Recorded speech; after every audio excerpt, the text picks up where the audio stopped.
You're going to rot your brain, or put that junk down and go outside, were common complaints from my mother when I was engrossed in a new comic. Whether it was to find out what was going on with Archie and Jughead, have another sleepless night after the latest issue of Tales from the Crypt, or to get a good laugh from those insane people at MAD, I always enjoyed comics. Action, adventure, romance, comedy, horror, essentially all aspects of the human condition are bound in between the brightly illustrated covers. According to the in-class survey, slightly more than half of you have read a comic book in the past. For the other half, I hope this presentation will help you gain some insight into the wonderful world, this wonderful world, and why so many of us love it. Sequential art has been around for all of human history. Graphic novels and comic books are just a recent manifestation of this human drive of self-expression. First we'll define comics. Will Eisner, who's one of the major people that kind of made the new comic genre, he just simply defined it as sequential art. He wanted to keep it a pretty simple definition for open interpretation, and also he didn't want to limit it by saying like comic book and stuff like that, because that has a connotation that it's supposed to be funny. Scott McCloud has a little bit more complicated of a definition, which is images juxtaposed in a deliberate sequence in order to convey an idea or an aesthetic response. That's actually a little self-portrait thing he did of him also, like the previous one was of Will Eisner, but it kind of shows the idea of, you know, the progression, how things are different and whatnot. Okay, there's lots of different terms like comic book, graphic novels, manga, all mean pretty much the same thing, they're slightly different. Manga is the Japanese version. Graphic novels are considered more artistic, like more high-end type things, and comic books are just comic books. And also comics must have images. Words are optional, but it's kind of a prerequisite to have images. And now we'll kind of talk about the roots of it. This is from the Chauvet caves in France. This is from 30,000 years ago. And it's showing animals moving through time, pretty much. So it's the first example of art in our art history, and it's also sequential art. So really, comic books are the first art. It's not exactly known the significance of those caves, but they're important to us because they're so old. Also, Egyptian and Mayan art had a lot of sequential things. I mean, almost all of their art was sequential. There's some sculptures and stuff like that, but even those tend to be like that. Here's a column made in Rome that is Trajan's column. It's 98 feet tall, and the winding thing is actually 620 feet long if you were to unstretch it, and it's showing the battle, Emperor Trajan in the victory in the Dacian Wars, which was against like Germanic tribes that kept raiding Rome and stuff. This was finished in 113 BC. And this, I never can say the first word right, the Bayeux Tapestry, this is actually 220 feet long and all hand embroidered, and it's showing the Battle of Hastings when William the Conqueror took over, managed to conquer England. This one was commissioned by Bishop Odo.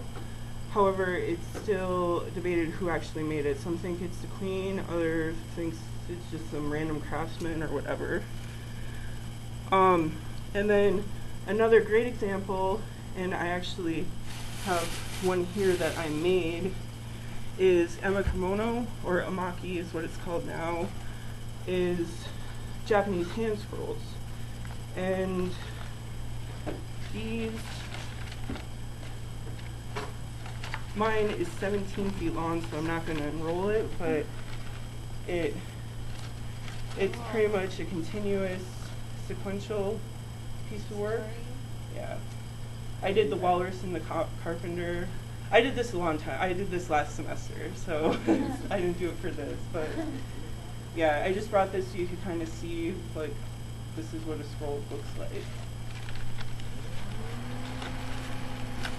And these were employed in Japan for 1,000 years as their main mode of storytelling. And they actually imported it from China. But China mainly did it as record keeping and everything, and China made it more into like storytelling and that type of stuff.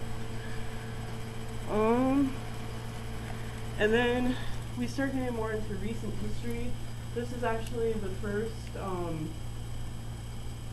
comic book of like modern comic books. It's called The Adventures of Obadiah Oldbuck. And it's pretty boring, actually. Like, he's going, and this one is pretty much saying he's going and taking his lady, and they're gonna go elope, and then they fall in water. Like, oh, haha, they fall in water. Rudolf Topfer made this, the Swiss artist, and it actually was distributed in a lot of different languages and worldwide. Then at the end of the 1800s, comics started appearing in newspapers a lot. Eventually, these like little frames of comics were put into books, and that's where we get the comic book from. There's different ages in the United States of the comic books from the late 1800s till now. This is some examples from the Platinum Age. That time period was from 1897 till 1938, and it's pretty much just silly little comics. No real story, no real drama, just like we're running around doing dumb things is mainly the comics from that time. The next is the Golden Age, which is 1936 to 1956, and that's when Will Eisner, the man I quoted before, he started making comics during then, but it's also the rise of like the superhero, a little bit more complex stories, more bright colors, stuff like that. Next is the Marvel Age, which started in 1961, and this is when Stan Lee and like Marvel pretty much made up their own comics or their own superheroes and started putting that out, and they just dominated the market, and everyone wanted to be like Marvel in the comic industry. The next is the Bronze Age, and that is more like when magic and increased story complexity started coming along, like with Conan, like the Green Lantern on drugs or something, and you know, like more complex stuff. And I have an example of one of those, and Cerebus is a great one if anyone's interested.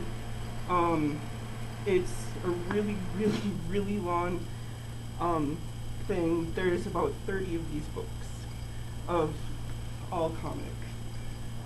So, and it's all about an aardvark barbarian who goes through like a land of craziness. I don't know, like magic and crazy stuff. The next age is grim and gritty. That's in the 1980s. A lot of this is really depressing stuff and a lot of social commentary. Watchmen came from this era. A lot of you probably have seen the movie. It's a great graphic novel if you haven't read it. This is all about like post-nuclear life, like after Hiroshima and everything. There's another one. Oh, okay. The Grim and Gritty Age is my personal favorite because that's like a lot of good Batman and stuff like that comes out of then. The next is the Gimmick Age, and that's the early 1990s, and that's when X-Men was sold to a guy named Ron Perlman, and he just did anything he could to get comics to sell. They were put posters in them, make them glow in the dark. Like the Superman one, that's one where he dies. You know, oh, Superman dies. The big gimmick to sell comics. Alpha Flight is the first homosexual superhero, and that was just a gimmick to get comics to sell. And then after that is the Image Age, which is where a bunch of comic artists were sick of the gimmicky things, and they decided to start their own publishing company called Image, where they could do whatever they wanted. And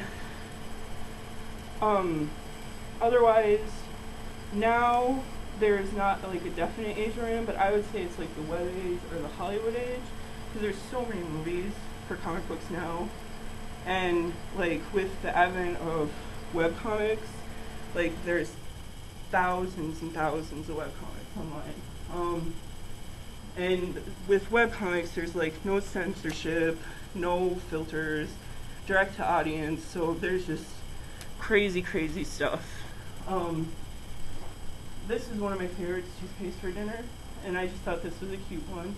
Do you really know what's really ruining the world is webcomics? And this one is just an example of a really crazy one. I don't even understand it, but yeah. It shows that with no publishers interfering, that the artists kind of can do whatever they want. So, as I kind of showed the history, there's all different genres. I brought a few different examples here.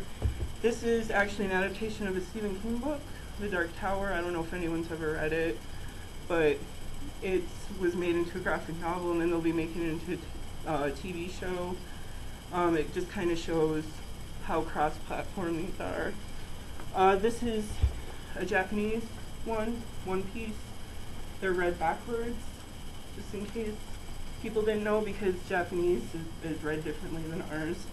And so when they translate it, they don't change it. Yeah. You can pass that one around. This is one of my personal favorites, Yoko Mitsuno. She does Twisted Fairy Tales. This is actually kind of adult, but she did like Cinderella, Hansel and Gretel, stuff like that. But I just really like the artwork and how different it looks. She doesn't try to look realistic. Here's Stephen Colbert's. He made one for Tech Jansen. He's like made up superhero guy that he talks about a lot on the show. This comic is actually pretty crazy. I don't know.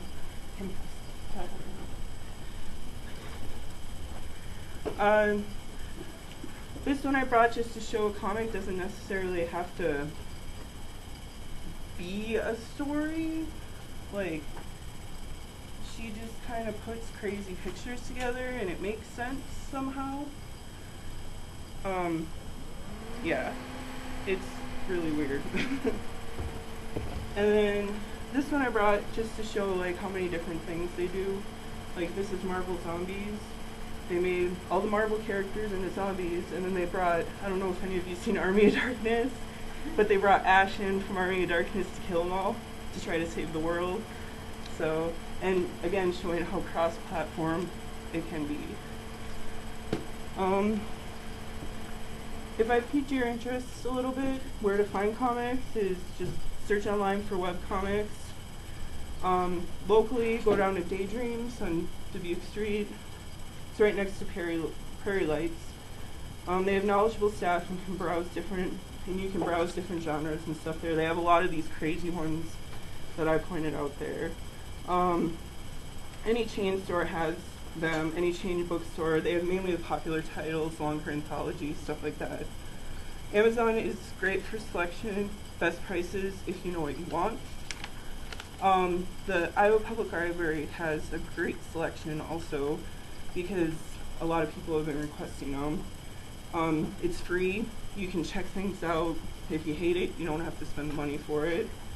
Also, if you're going to the University of Iowa, they have a comic book creation course, and they also used to have a graphic novel appreciation course, but I don't know. I tried to search for it, and I don't know if they have it anymore. So, to sum it up, sequential art as a form sequential art as an art form, as a form of storytelling, it has been around for as long as we've been humans. Even though mass-produced comics are a recent phenomena, the art itself was even practiced by cavemen. With each generation, they become more sophisticated and complicated, but all of it stems from the simple primal need for us to express and share experiences with each other. Thank you for taking the time to hear the history and development of comics, and hopefully I'll see you down at Daydreams or browsing the library. You, right? Well, for a year.